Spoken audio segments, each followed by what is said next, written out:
কিশোরগঞ্জের হাওরে শুরু হয়েছে ধান কাটা। একমাত্র ফসল ঘরে তুলতে ব্যস্ত হাওরের কৃষক। তবে ফলন ভালো হলেও শিলাবৃষ্টি ও আগাম বন্যার শঙ্কায় কৃষকরা। ধান ৮০% পরিপক্ক হলে কাটার পরামর্শ কৃষি বিভাগের। টিটু দাসের তথ্যচিত্রে ডেস্ক রিপোর্ট। হাওরের সবুজ ফসলের মাঠ এখন সোনালী ধানে পরিপূর্ণ। ধান উত্তোলনে ব্যস্ত কৃষক।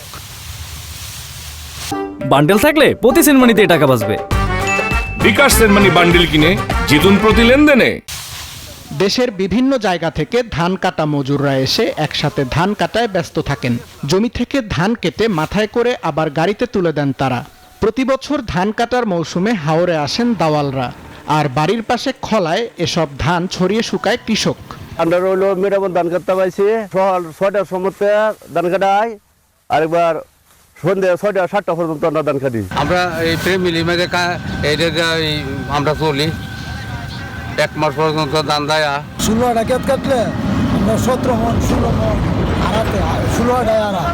তবে এবছর ফলন ভালো হলেও শিলাবৃষ্টি ও আগাম বন্যার শঙ্কায় কৃষক। তো আমি এই বছর আশা করি অনেক ফসল ভালো হয়েছে, লাভবান হয়েছে।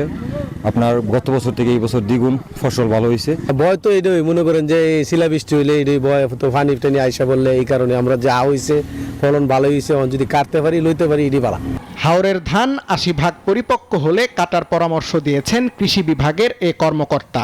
হাওরের কৃষক ভাইদের জন্য পরামর্শ হলো, আপনাদের জমির ধান ৮০% পরিপক্ক হওয়ার সাথে সাথে আপনারা ধান কর্তন করুন, অন্যথায় শিলাবৃষ্টি বা অতিবৃষ্টির কারণে আপনাদের ফসল ক্ষতির একটা সম্ভাবনা থাকে।